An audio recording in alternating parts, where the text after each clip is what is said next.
Olá, queridos! Hoje nós vamos refletir sobre o Salmo 32. Ele é o segundo dos 7 salmos penitenciais. Também é o primeiro salmo masquil. Essa palavra masquil já recebeu várias interpretações. É um tipo de expressão literária que indica que o salmo carrega alguma lição de sabedoria ou piedade, ou seja, uma canção didática. No Salmo 47, essa expressão é traduzida como entendimento ou inteligência. Este é o primeiro dos 13 salmos masquil com este título. É um salmo repleto de instrução e contemplação e é digno de meditação. Por isso, lemos a palavra selá 3 vezes em apenas 11 versículos. O salmo em si não nos conta a ocasião específica na vida de Davi que o inspirou a compor este cântico. Alguns comentaristas acreditam que este salmo está sintonizado com o Salmo 51, que foi escrito depois do episódio de adultério de Davi com Batseba. Neste salmo, Davi menciona 4 fatos básicos sobre o pecado e o perdão que devem ser compreendidos por todos os cristãos. O primeiro fato é que o perdão é uma bênção. Em vez de começar com uma lista de seus pecados, Davi inicia o salmo com um cântico de louvor para toda a congregação ouvir. Ele falou da grande bênção que existe para o homem ou mulher que conhece o perdão de Deus. Seu pecado não está mais exposto, está perdoado.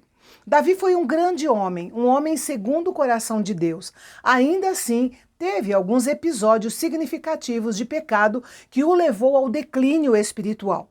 Porém, ele conheceu a gravidade do pecado e a bem-aventurança de ser perdoado. E eu quero destacar aqui 2 palavras. A primeira é transgressão, no versículo 1, que se refere a passar dos limites e se rebelar contra Deus. E a outra palavra é iniquidade, no versículo 2, que quer dizer distorção, descrevendo o estado reprovável em que a pessoa fica por causa do pecado. Davi tentou encobrir seus pecados, mas não foi bem-sucedido, porque isso realmente não funciona. Somente quando o pecado é confessado é que se alcança a misericórdia da parte de Deus. O apóstolo João nos orienta dizendo que, se confessarmos os nossos pecados, ele é fiel e justo para nos perdoar os pecados e nos purificar de toda injustiça. O segundo fato sobre o pecado e o perdão que devemos compreender é que não confessar o pecado é insensatez. Davi lembrou-se do seu estado espiritual e mental durante o tempo em que manteve o seu pecado escondido, ficando em silêncio. A sua saúde se deteriorou. É provável que ele tivesse cerca de 50 anos de idade quando pecou contra o Senhor, mas começou a se sentir como um homem idoso e enfermo. Ao contrário da sua força, do seu vigor e da sua disposição, que eram normais, ele gemia com dores constantes por todo o seu corpo. A mão de Deus pesava sobre ele e isso o deixou debilitado, murcho como uma planta durante a estação seca. Não sabemos se o rei sofreu de uma febre que o desidratou. De qualquer modo, sua aflição era intensa, pois sua consciência o acusava e sua mente estava repleta de preocupações. O estresse de uma vida dupla e de um pecado não confessado fez com que ele se sentisse envelhecido, oprimido e doente. Mas a dor valeu a pena, pois o conduziu de volta ao Senhor. E ao compor este salmo e olhar para trás, ele entendeu que sua miséria estava diretamente ligada à opressão do pecado não resolvido e à sua rebelião contra Deus. E então ele fez uma pausa para meditar nisso. Note a palavra selá no final do versículo 4. O terceiro fato sobre o pecado e o perdão que devemos compreender é o caminho do livramento. Se de fato este salmo tem conexão com o Salmo 51, sabemos que Deus enviou o profeta Natã para confrontar Davi a respeito do seu pecado. Deus estava disposto a perdoar Davi, mas ele precisava confessar sinceramente os seus pecados. Assim que ele confessou, o fardo da transgressão foi removido, a dívida foi cancelada e o que estava distorcido se endireitou. Ainda hoje, a confissão real, profunda e genuína do pecado é uma característica do reavivamento genuíno da Igreja de Jesus Cristo. Saber que Deus é tão rico em perdoar dá ao pecador uma razão maior para buscá-lo, na confiança de que ele pode ser encontrado.